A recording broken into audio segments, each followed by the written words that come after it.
broadcasting from the campus of Lynn Benton Community College. We are the Mid-Valley STEM-CTE Hub. I'm your host, Casey, and this is Closing the Gap.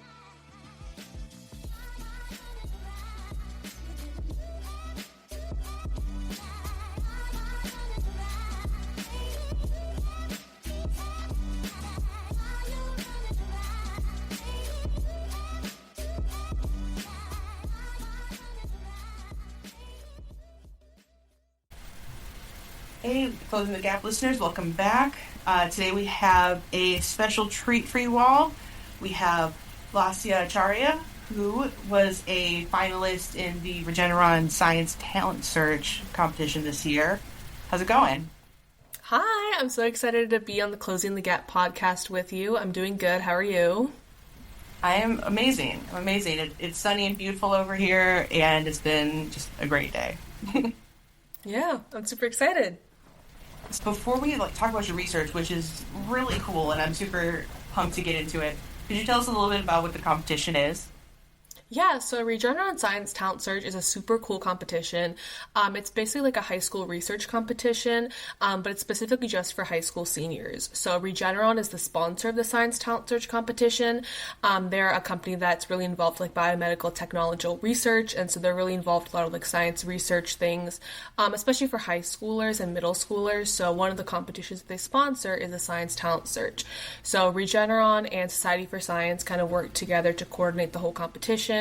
And it's just a really good way to, apply and submit your research. And they kind of look at you as a scientist overall and the science research as well. It's been going on for about 85 years now. So it's a pretty old competition.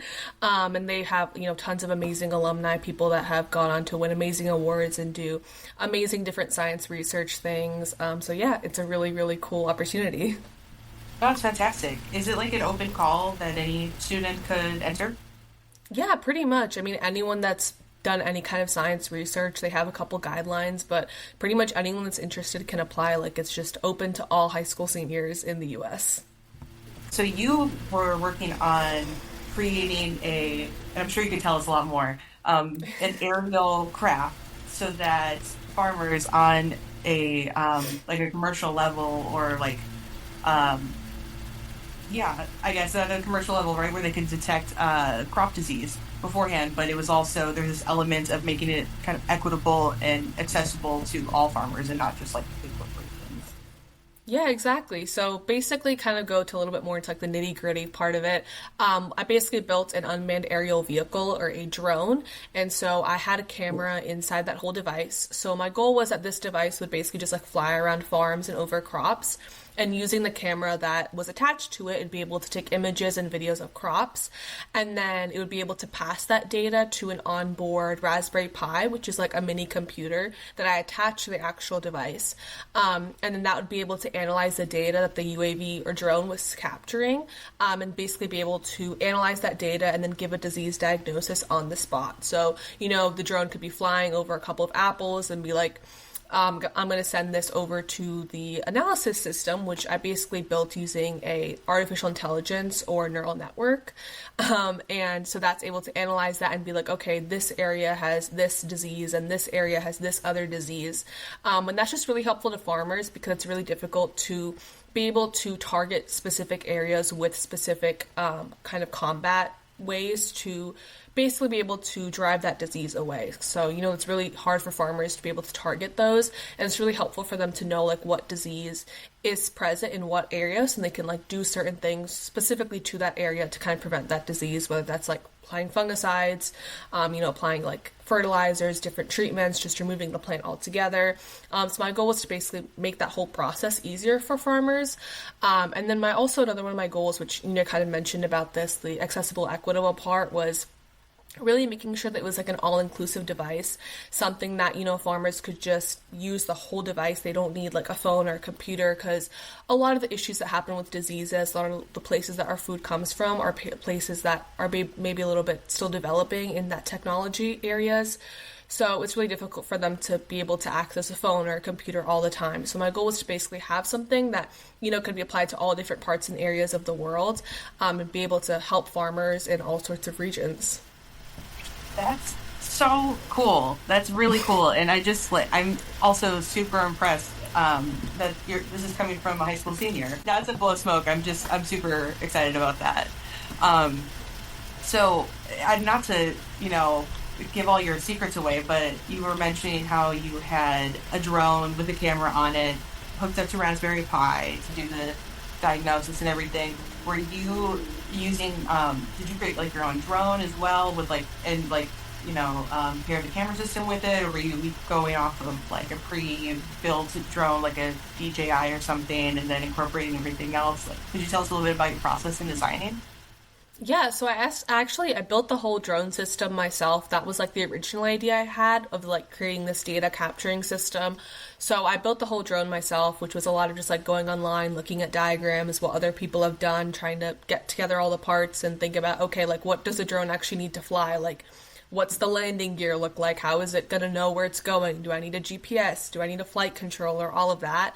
So it's not just like trial and error trying to figure out like what a drone even needs, and trying to basically like, construct and then put that together, and then thinking about, the whole like AI component of it, of how is the analysis actually going to happen, what does the drone itself need to be able to do the analysis on the spot, which is where like the Raspberry Pi was really helpful because it's super compact and it can do all that processing, but it also has a lot of like things that come with it, like cameras and sensors and all of those things that kind of work already well with the Raspberry Pi. They have specific sensors and things that work with the mini computer, so that was really helpful. And just kind of simplifying that process and making sure it was all cohesive and it was something that could actually work in the real field and real farms. So, yeah. So what was inspiring to you, or like what kind of like sparked this bit of research? Because it seems like an incredibly specific topic. Yeah, so I've been working in like crop diseases in agriculture for about like 5, 6 years now almost, so a pretty long time. What originally got me into it was my family's originally from India, and so we go on a lot of like family trips and things back there. And so the city my family's from, it's a really large city, so they struggle a lot with food insecurity. And so that's something that just kind of always stuck with me because, I live in suburban Ohio, like we don't really see much of that issue here. But kind of just like seeing all those images of so many people like not knowing when their next meal is going to come, people that are begging for food, and just really horrific images of food insecurity was something that always really stuck with me every time I went back there.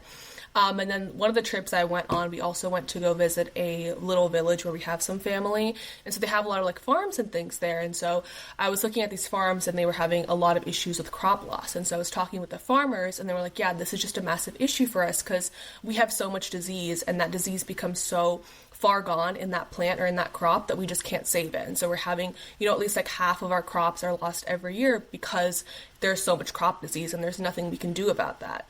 So I kind of made that connection in my head of like, miles out from where people don't know when they're going to get their next meal, how to get their next meal, there's all this crop loss. And so I was thinking like, is there something I can do to kind of like bridge this disconnect? Because, obviously if we can increase our crop yields, that's really helpful to, our rising population, the issue of food insecurity.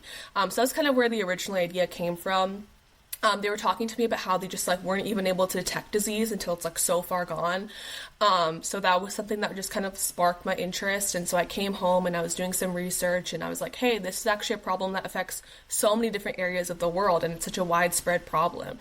So I started thinking like, is there something I can do to kind of apply my knowledge to it? And I've always loved like computer science and coding. So that was kind of my first instinct. And then my project just kind of grown from there into engineering and the drone and all of that. Very cool.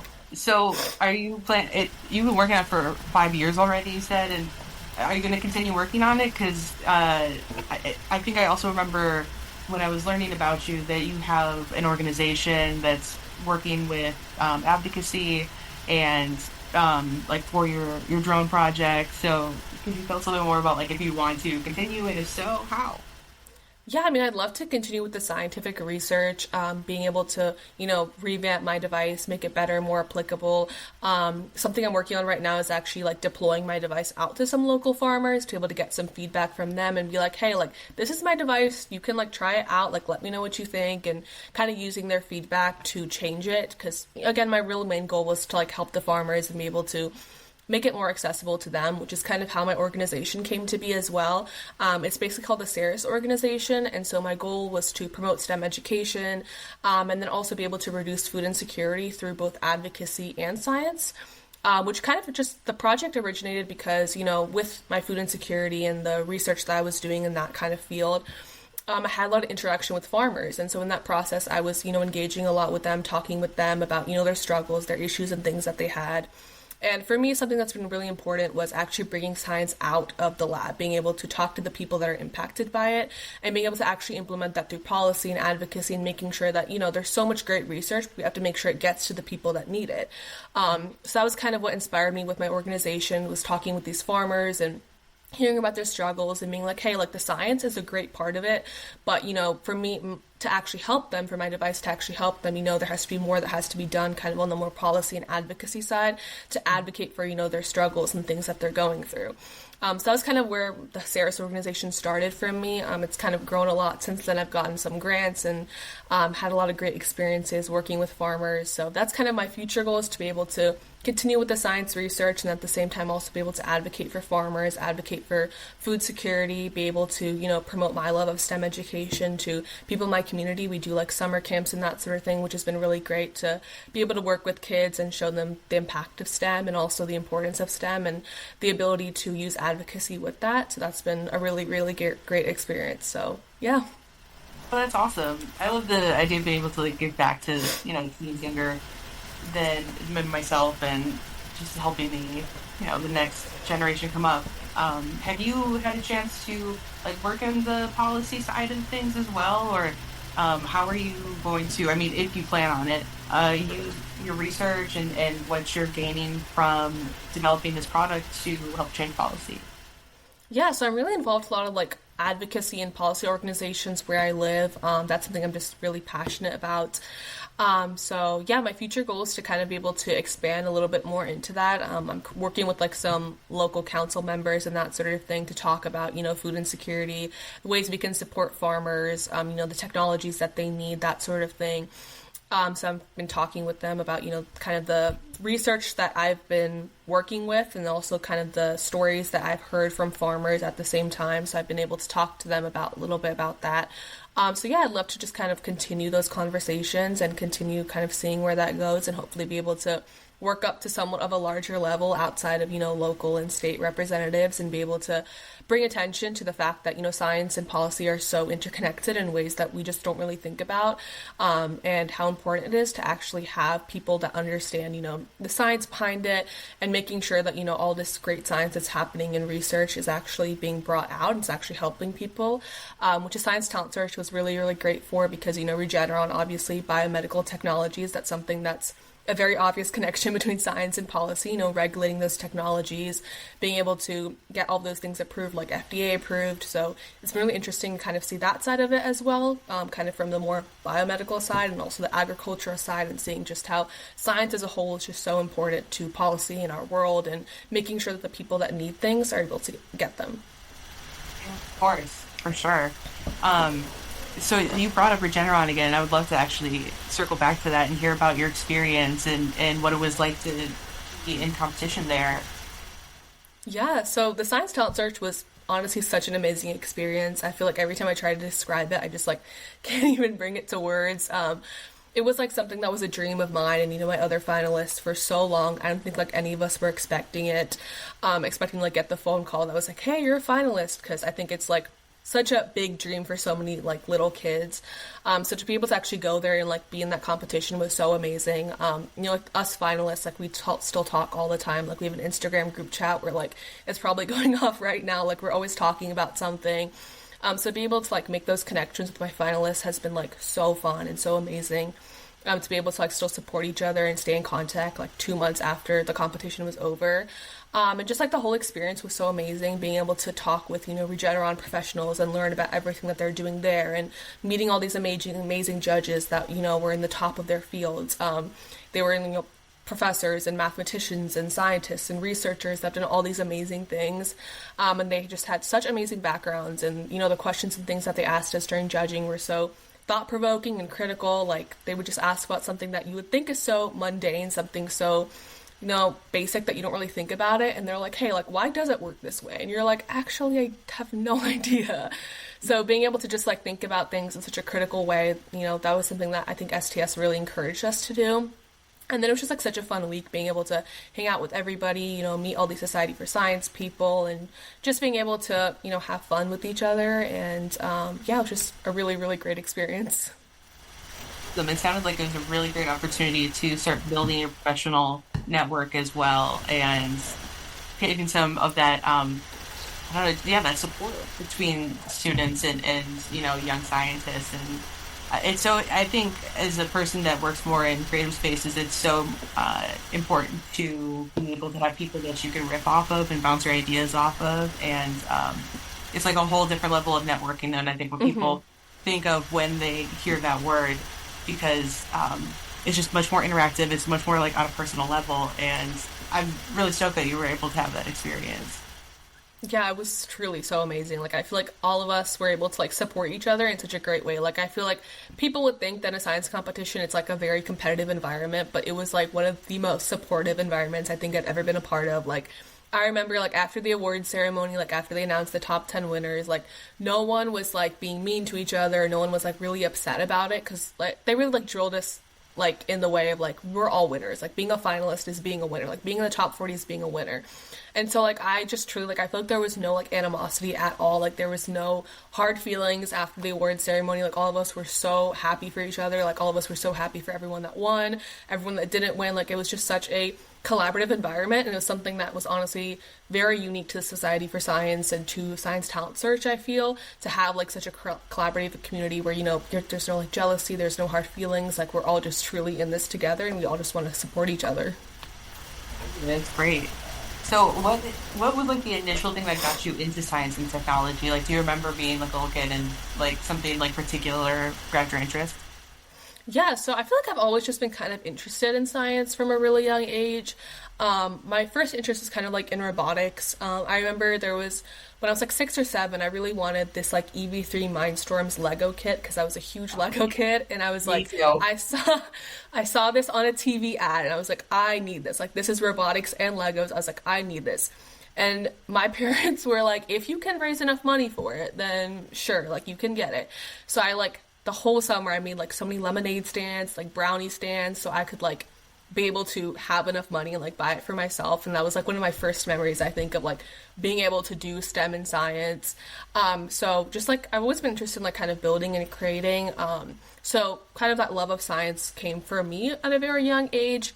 But science were some things I didn't get into until a little bit later. I have an older sister who's also really involved in like science fairs and science competitions. So I used to like always travel around with her, like go to her, all school science fairs, sometimes like state science fairs, that sort of thing. But I wasn't really like a big public speaker. Like, I was very afraid of like talking to people, presenting. So just kind of like, I feel like going around with her and seeing more of the science fairs and the amazing connections and networking that she was able to do there, and seeing everyone's like super cool projects kind of made me be like, okay, like maybe this is something I could do. And that was kind of where I started doing science fairs, and just kind of from there trying to build on, my nervousness of public speaking and trying to get over that, trying to, be able to present my research, because that's so important in science competitions, being able to discuss your research on like multiple different levels. You want to be able to talk to a 5-year-old kid, but also you want to be able to talk to an expert researcher who's, top in their field. So that was kind of where science started for me for a pretty young age, but science fairs didn't start until a little bit later. Right on. So besides science fairs, did you have any access to like extracurricular activities or like hobbies that were STEM related?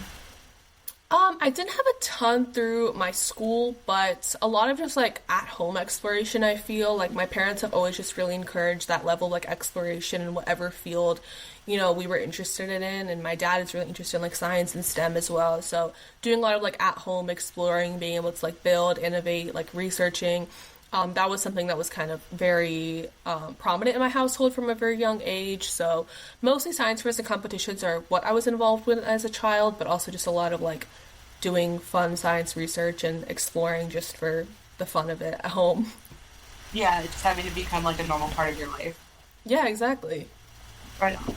So in school, like, what kinds of classes were you able to take, or like clubs where you able to participate in that like helped you build your skills in science and in tech to get to this point?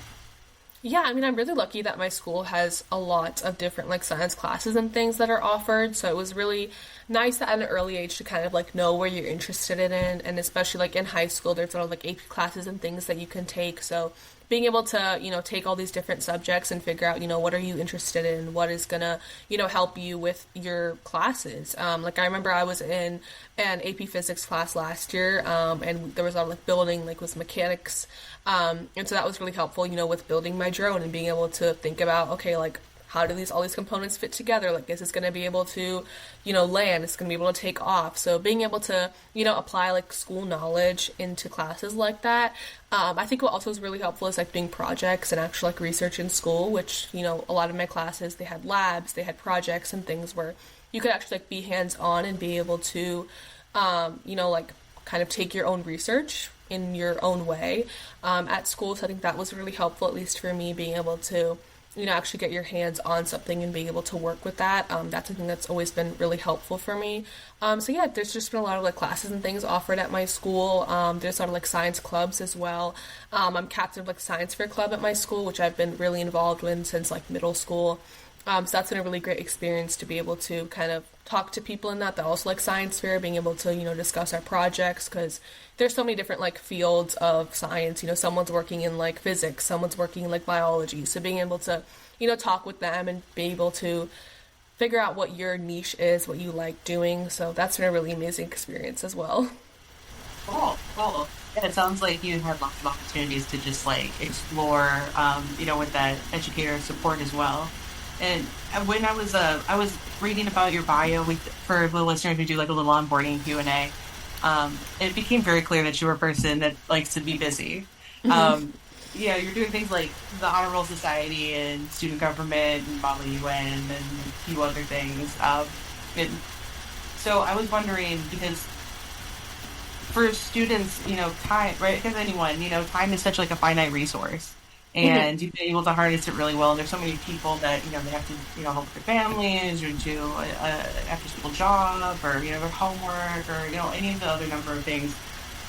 What are some of the techniques that you use to harness your time to get to these goals?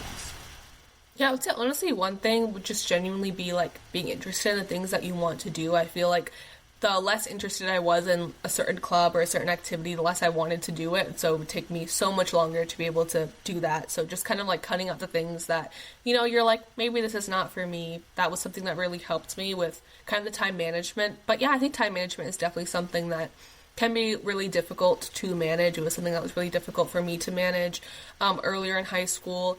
But honestly, I just feel like organization is something that really helps me. Like I like blocking out my time day, like on my Google Calendar. I'm like, during this time, like, this is what I'm going to be doing, this is what I'm going to be doing, like, even if it's just, like, being like, I need an hour to just, like, sit on my phone, like, I need an hour just to read a book, like, being able to block out that time is something that's really helps me, like, being able to have set times of your day for certain things. That's something that really helps me with time management.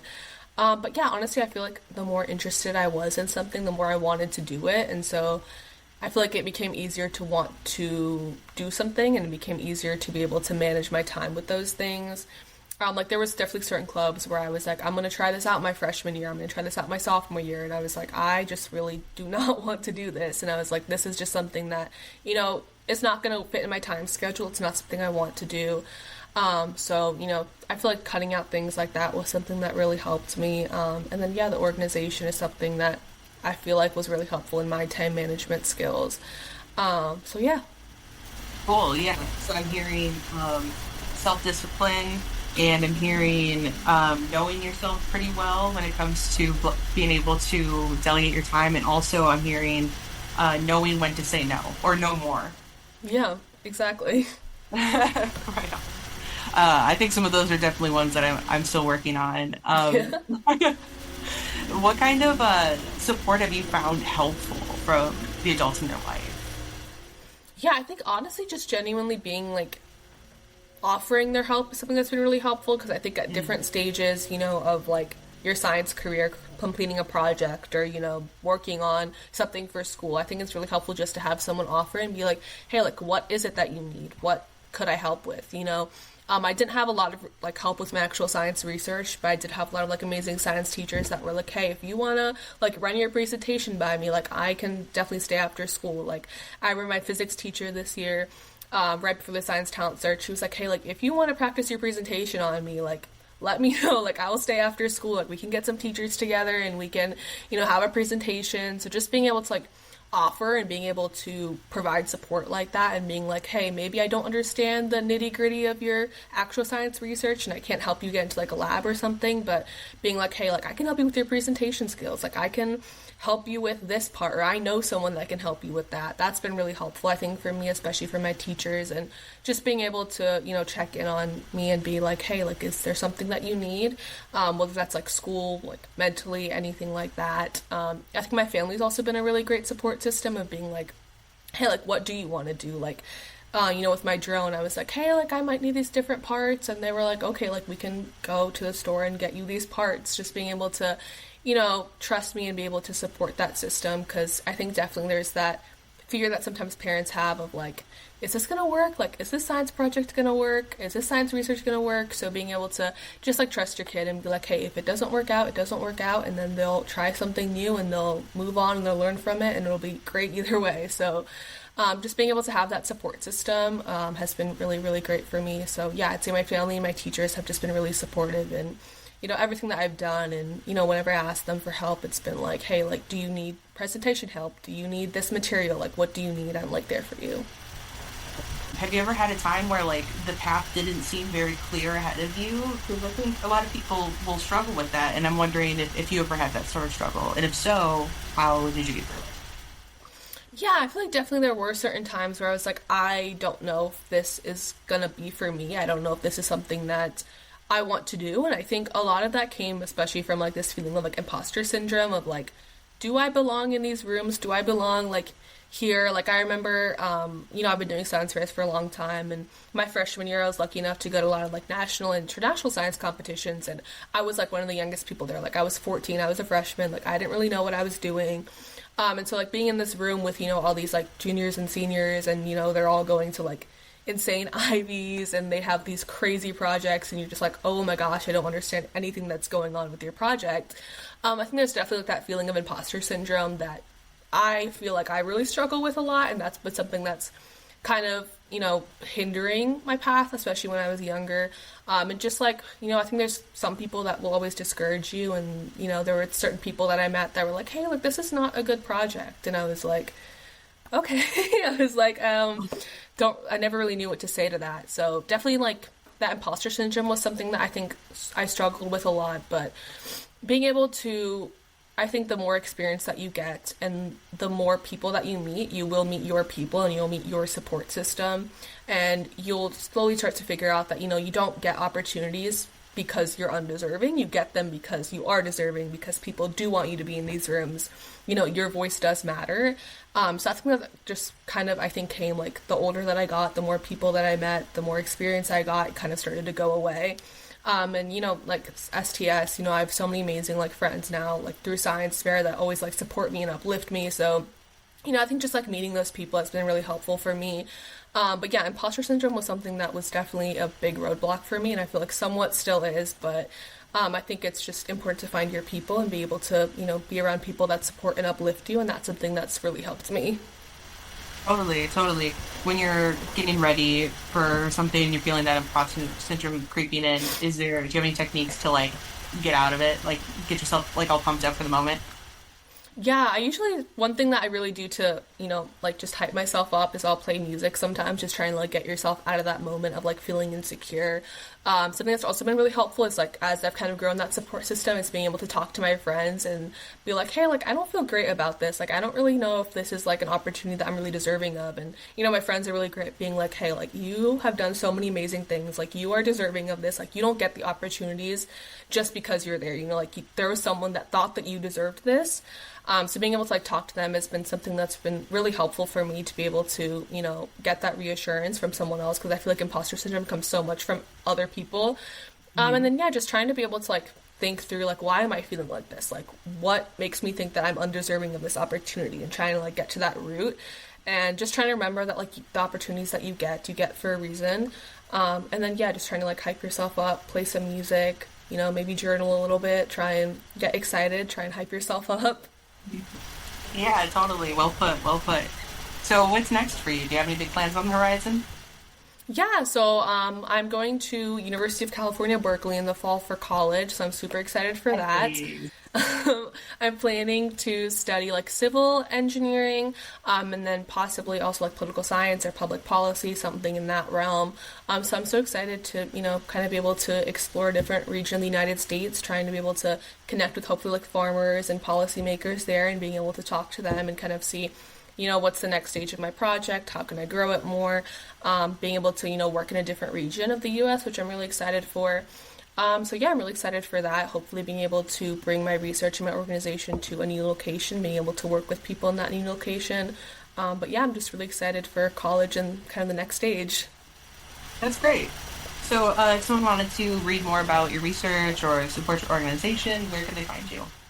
Yeah, so I do have a website. It's my first name, last name, .com. So LAASYA.com. I have a lot of like different science fairs, science competitions, information about that on my website, about my research, all of that.